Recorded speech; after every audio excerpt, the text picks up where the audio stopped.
देवघरातील नारळाचे संकेत कलश नारळ काय सांगतो? श्री स्वामी समर्थ. भक्तांनो, थांबा जरा आणि मनापासून ऐका.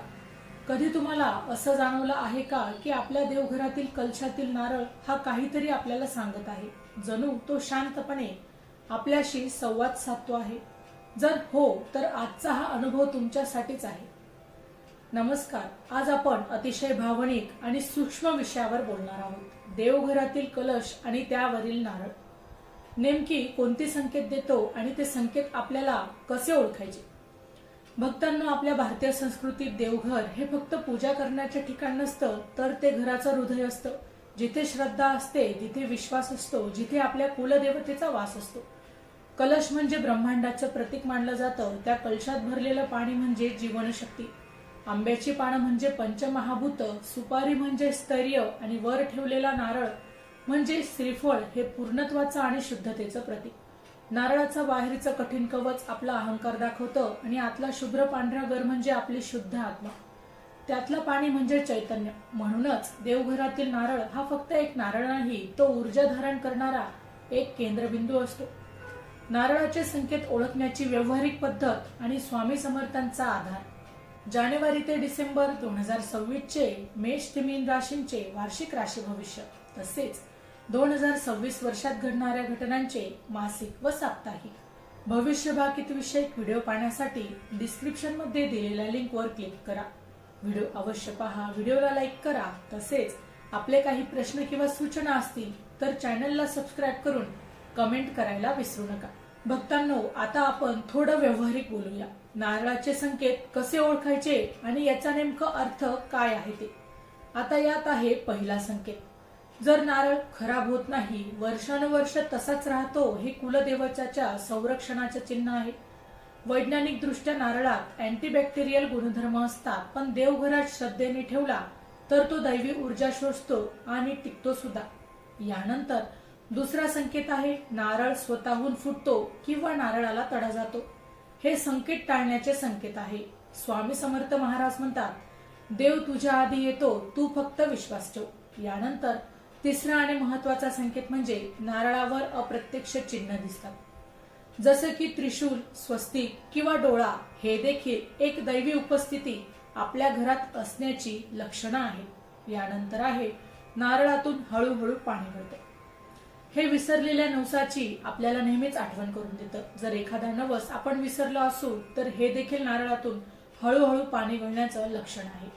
यानंतर पाचवा संकेत आहे नारळ जड वाटतो किंवा नारळ खूप हलका वाटतो. जर नारळ जड असला तर सकारात्मक ऊर्जा आणि हलका असला तर सावध राहा. आता स्वामी समर्थांच्या शिकवणी जोडूया. ते म्हणतात, नारळ हे श्रीफळ आहे, ते फोडू नका जोपर्यंत तुमचं मन सांगत नाही. एकदा एका भक्ताला मोठं कर्ज होतं. नारळ फुटला आणि लगेच पैसा आला. दुसऱ्या भक्ताला नारळावर स्वामींचं रूप दिसलं आणि घरात शांती आली. हे सर्व संकेत शास्त्रात सांगितलेले आहेत. गरुड पुराणात नारळाला अमृत फळ म्हटलंय. वैज्ञानिक म्हणतात, नारळ 9 महिने पाणी टिकवतो, कारण त्यात इलेक्ट्राइट असतात, पण श्रद्धेने ते मात्र दैवी बनतं. भक्तांनो, रोज सकाळी नारळाकडे पहा. 108 वेळा ओम श्री स्वामी समर्थाय नमः हा जप नारळाला चार्ज करेल आणि संकेत देतील, स्पष्ट करतील. जर नारळ हलकासा वाटला तर लगेचच घर स्वच्छ करा, दान द्या. जर तुम्ही असं केलं तर तुमचं संरक्षण कवच अधिकच मजबूत होईल. हे संकेत दुर्लक्ष केले तर ऊर्जा कमी होते, म्हणून जागरूक राहा. स्वामी समर्थांच्या कृपेने तुमचं घर नेहमी सुरक्षित राहील. अनेक घरांमध्ये असा अनुभव येतो की देवघरातील नारळ साधारण नारळासारखं राहत नाही, तो वेगळा भासतो. काही वेळा तो महिने खराब होत नाही, वास येत नाही, बुरशी लागत नाही, काळेपणा येत नाही आणि ते पाहून मनात एक वेगळीच भावना दाटून येते. जणू कुणीतरी आपल्यावर अदृश्यपणे हात ठेवून म्हणत आहे, घाबरू नको, मी आहे. श्रद्धेनुसार हा कुलदेवताच्या संरक्षणाचा देखील संकेत मानला जातो. काही वेळा कोणताही धक्का न लागता नारळाला तडा जातो. आपण घाबरतो, पण थोडं शांत बसून विचार केला तर मन सांगतं की कदाचित घरावरचं संकट त्याने स्वतःवर घेतलं असेल. अशा वेळी भीती न बाळगता शांतपणे नमस्कार करावा, नामस्मरण करावं आणि कृतज्ञता व्यक्त करावी. कारण भक्तांनो, देव त्रास देण्यासाठी नाही तर त्रास दूर करण्यासाठी येतो. काही घरांमध्ये नारळातून हळूहळू पाणी गळताना दिसतं. ते पाहून मनात प्रश्न येतो की असं का होत आहे. श्रद्धेनुसार हे एक सूचक चिन्ह असू शकतं. एखादी विसरलेली परंपरा, नवस किंवा पूजा राहून गेली असेल त्याची आठवण करून देणारा संकेत असू शकतो. अशा वेळी घरात शांतता ठेवावी, देवासमोर बसून मन मोकळं करावं आणि जप करावा. ओम श्री स्वामी समर्थ नमः असा साधा जप सुद्धा करू शकतो. स्वामी समर्थ यांचं नाव घेतलं की अंतर्मनाला बळ मिळतं. भक्तांनो, काही वेळा देवघरात बसल्यावर एक वेगळीच शांतता जाणवते. अंगावर हलका शहारा येतो, डोळे आपोआप मिटतात आणि मन स्थिर होतं. हा योगायोग नसतो, ही आध्यात्मिक अनुभूती आहे. जिथे दैवी ऊर्जा असते तिथे मनाला स्थैर्य मिळतं. काही भक्त सांगतात, नाळावर कधी त्रिशूलासारखी रेषा दिसते, कधी डोळ्यासारखा आकार दिसतो, कधी टिटल्यासारखं चिन्ह दिसतं. अशा वेळी मनात भक्तिभाव जागा होतो. जणू कुलदेवता आपल्या उपस्थितीची जाणीव करून देते. अशा संकेतांकडे दुर्लक्ष करू नका. शांतपणे नमस्कार करा आणि धन्यवाद म्हणा. काही वेळा घरात अचानक सकारात्मक बदल घडू लागतात. अडकलेली कामे मार्गी लागतात, घरातील वाद मिटतात, आजारपणात सुधारणा होते, आर्थिक अडचणी थोड्या सैल होतात आणि आपण विचार करतो हे कसं घडलं.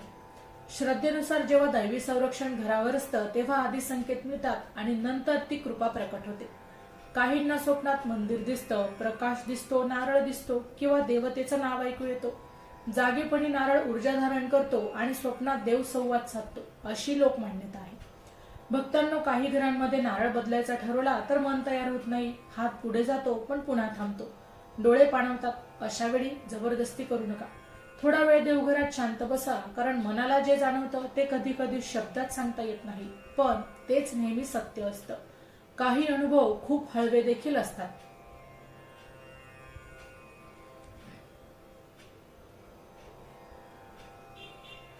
चॅनलवर येणाऱ्या प्रत्येक अपडेटसाठी आमच्या वेद भविष्याचा या व्हॉट्सअप चॅनलला फॉलो करा. चॅनलची लिंक हे डिस्क्रिप्शन मध्ये दिलेली आहे.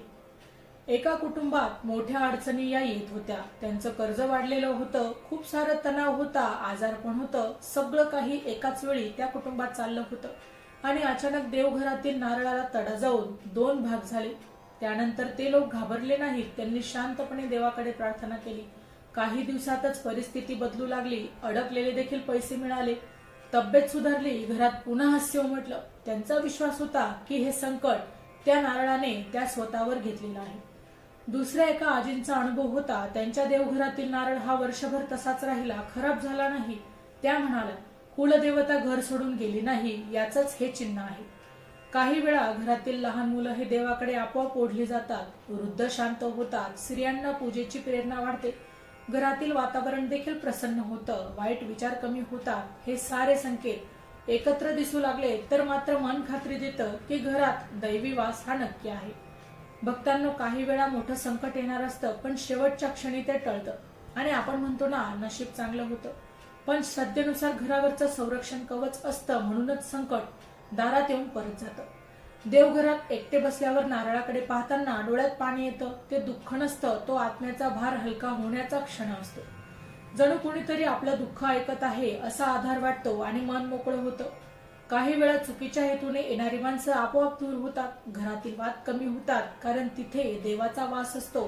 तिथे नकारात्मक ऊर्जा ही कधीही टिकू शकत नाही. भक्तांनो, अशा वेळी आपण काय करायचं? सकाळी देवासमोर शांत उभं राहायचं. जास्त मागण्या या देवाकडे करायच्या नाही, फक्त देवाला धन्यवाद म्हणायचं, कारण कृतज्ञतेत खूप मोठी शक्ती असते. नम्रता ठेवायची, अहंकार सोडायचा, कारण कृपा टिकवायची असेल तर मन मात्र हे शुद्ध असावंच लागतं. स्वामी समर्थ महाराज हे नेहमी सांगायचे, देव तू दूर शोधू नको, तो आधीच तुझ्या घरात आहे, फक्त विश्वास ठेव. भक्तांनो, आता एक अतिशय महत्वाचा भाग मनापासून ऐका, कारण इथेच आपण चुकतो आणि नंतर म्हणतो संकेत समजले नाही. कोणत्या चुका टाळायच्या हे समजून घेणे देखील या ठिकाणी गरजेचं आहे. सर्वात पहिली गोष्ट म्हणजे नारळाची थट्टा करू नका. काही वेळात घरात कोणीतरी हसत हसत म्हणतं, अरे हा तर साधा नारळ आहे, यात काय विशेष. पण भक्तांनो, श्रद्धेच्या जागी विनोद केला की ऊर्जा कमी होते. देवघरात हलक्या फुलक्या गोष्टी चालतात, पण उपहास चालत नाही, कारण आपण जिथे विश्वास ठेवतो तिथे आदर हवा. दुसरी गोष्ट, देवघरात उभे राहून ही अंधश्रद्धा आहे असं बोलू नका. शंका असणं वेगळं आणि उपहास करणं वेगळं.